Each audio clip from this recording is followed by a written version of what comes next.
hello blog hello लोगोफोर जों दा नै गौरां पार्कआव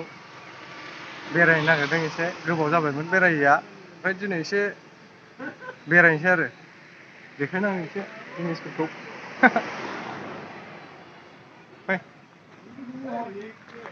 र' सानैसो लोगो दंबावो बाहेरायाव थांदों बिसोरखौ नेगिरबावनोसै 6 मासनि उनाव फैबाय दिनै गौराङाव साबा गोबाव टिकेट लाग्रोनांगौ बैयाव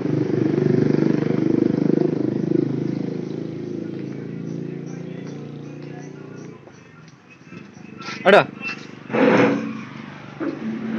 साबेसेनि आनहरनो जों साबेसेमोनलाय सानैनि हरग्रोदो सानैनि सोरनियावबासो लांसोमसै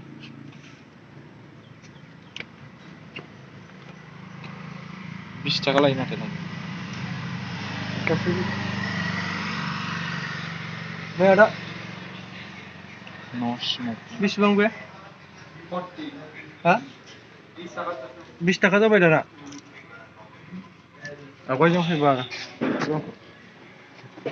आवगायजों फैबा 10 थाखाल'मोन दा 20 थाखा जाबाय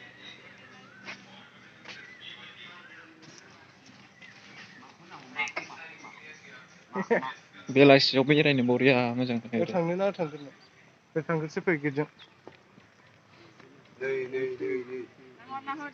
नै माबा मेथाइ बिस्कुट हाय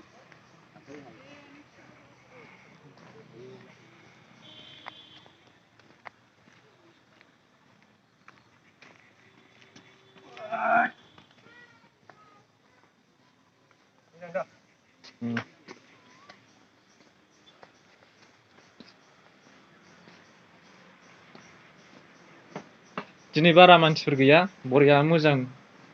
थान्दा गुसु सिरि एसे बैयाव बट दं गाखोनो हागोन दिनै गाखोथ'ला मालाबा गाखोफैसै औ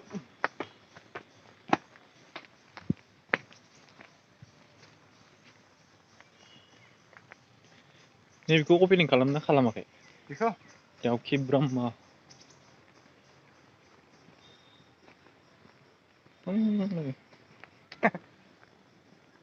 गथ'फोरनि थाखाय गेलेनो बिराद मोजां जायगाया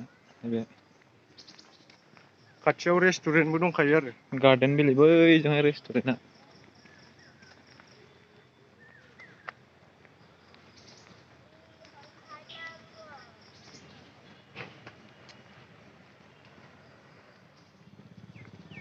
बेरायगासिनो जों दा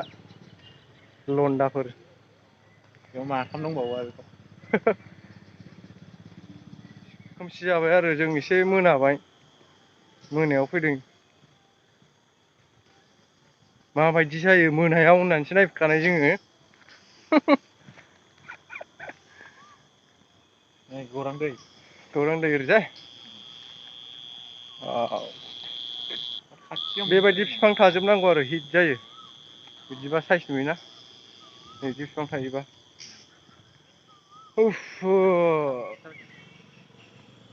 बा बिथाङा सिंगेल मानसि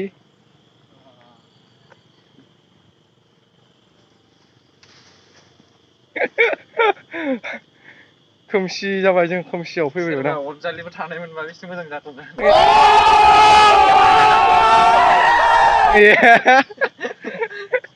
गैजा रोङा दुखुनांथाव सोरनो नांगौ कमेन्ट खालाम दानो राइट नाउ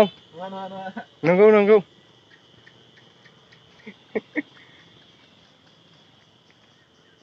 गैलालै खोमसि नुबाय खोना हरलाय मानसि मोखांखौ सिनायला नोंखौ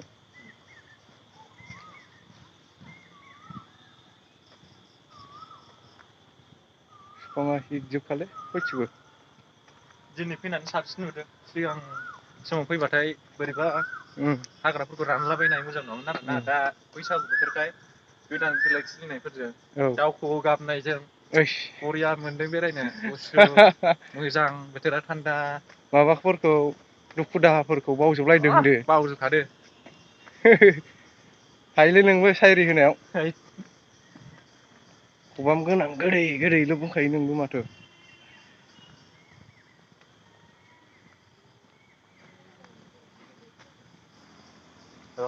सम फैगोन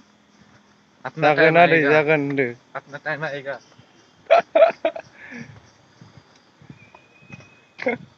ओरै खोमसि जाबायलै आं भिडिअखौ बानायथ'ला ओरै थांलाय बाव फोजोबनोसै दे दे दिनैनि ब्लगआ बेनोसैमोन ओमफ्राय नों माबा बुंनो नामा मोजां मोनदोंबा लाइक खालामदो शेयार खालामदो साबसक्राइब खालामनानै गालांदो अननानै आरो सोरबाफोर दाबायदि बोथोराव आरोना औ गौरां पार्कआव बेरायनो बिराद मोजां सिगांनि बायदि बोथोराव बारा मोजां मोनाखैमोन खिन्थु दानियाव बिलाइ गोदान खिलिनायजो